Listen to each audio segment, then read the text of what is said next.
All right, what's up everyone? Welcome back to the channel. So we've entered the final stages of the Evo 10 build. Actually, I don't want to say the final stages because after it's back on the road, I'm sure there's going to be like a ton of things that I still want to actually do to the car. But we're getting close to the first startup. Fingers crossed we may be able to do that in today's video, hopefully. But we're going to go ahead and knock out the last few things that we need to get this car ready to start. I have to go ahead and throw on the serpentine belt. I want to swap out that valve cover with the nice one that I got. Do all the fluids, so engine oil, coolant. Don't have to do the power steering because I actually removed the power steering pump out of the way. I didn't actually disconnect it from the rack, so we didn't lose any fluid there. Also have to fill up the transmission and the transfer case as well. And I may actually swap out the fluid in the diff. Might as well, why not? So if you watched my last video, you saw that I actually dropped the motor into the engine bay. Off camera, I went ahead and hooked up all the engine mounts and everything, coolant lines. Basically, it's ready to go aside from the things that I mentioned. So let's go ahead and get straight into it and knock out those things and get that much closer to getting the car back on the road.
The valve cover looks good, but it's just missing one thing, spark plug cover.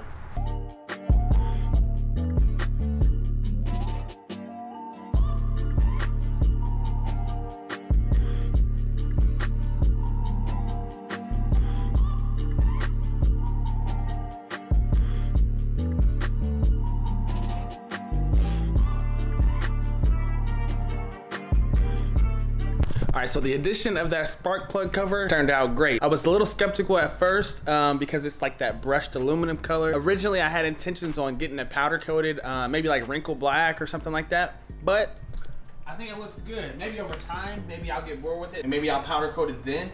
But as it is, I think it looks good. All right, so valve cover is all done. I'm gonna go ahead and knock out the belt now, the serpentine belt. I actually do have to finish up the exhaust. I forgot about that. Obviously the turbo's on, but the downpipe isn't on. So I actually have to put the downpipe on, the open dump, ETS open dump, connect that to the Tow-Mate catback, and I think fluids, and I think that is pretty much it. So let's get to it.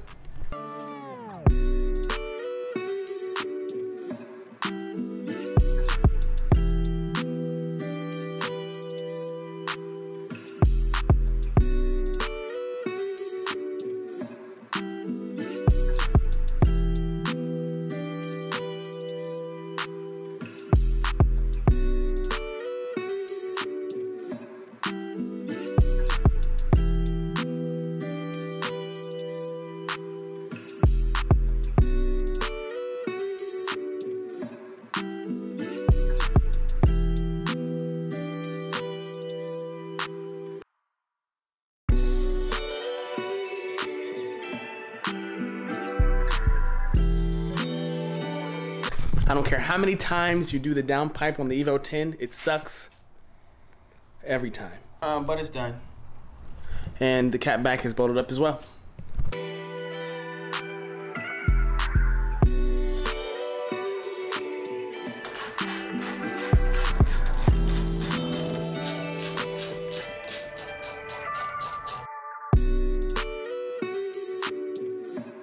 All right, just about everything under the hood is completed with the exception of the fluids and the strut tower bar, which I've yet to put on.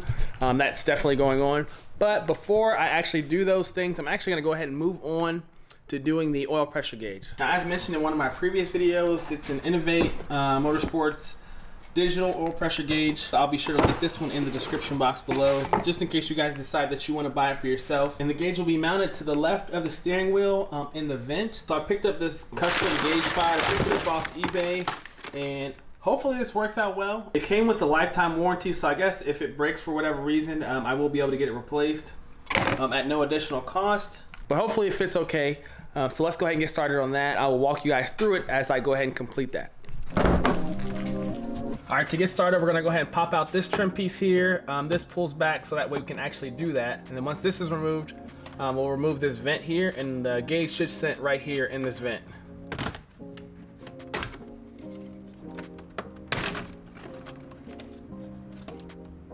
All right, so a quick breakdown on how I wired up the gauge. I had to pull out this trim piece that sits right up underneath the steering wheel here. And the wires from the back of the gauge I actually ran down through, not through the vent, but in between both the dash and the vent. Ran it through down there, grounded it on something metal. The wire for power I actually wired into like a fuse, which this is gonna plug directly into the fuse box underneath the dash. Now the wires that go to the sensor, those were ran actually up again behind the dash. And if you pull these trim pieces out right here by the door seal, there's a hole here. You have to remove the rubber grommet, but there's a hole right here. I actually ran the wires through there. Those wires actually come out through here, which is in the fender well. I actually honestly should probably put my fender liner back in because I have these wires in here. But yep, they come in through the fender well, and you follow them up, and they actually come out at the very top of the fender into the engine bay. Ran them through there and over to the sensor, which is right below the intake manifold. So really quick, I'm gonna go ahead and actually install the battery. That way I have power and check to see whether or not this gauge works. All right, battery's hooked up, moment of truth. Ugh. Feels so weird sitting in here. I haven't sat in here in I don't know how long, but let's see. We have power, let's go. Now that gauge actually has an oil temp feature as well. There's a separate sensor for that. I actually didn't hook that up yet. I'm actually much more concerned with oil pressure than I am oil temp. But yeah, I'm glad it works. Time to go ahead and actually make it look halfway decent, clean everything up, and we should be good to go with the gauge.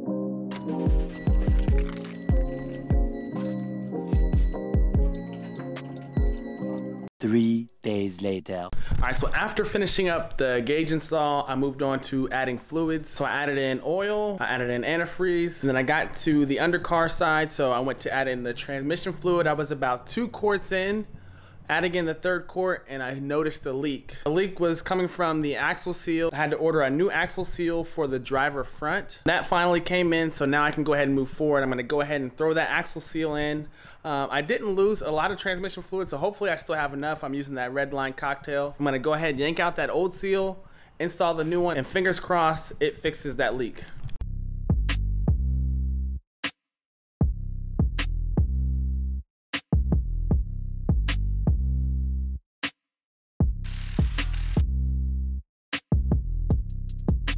All right, here's the old seal. Actually didn't look too bad, honestly. Maybe a small rip there. I'm not sure if that rip was from me pulling it out or what. I'm gonna go ahead and swap this out with this new one here. I'll be sure to link this one in the description. Apparently this is a common problem, so yeah.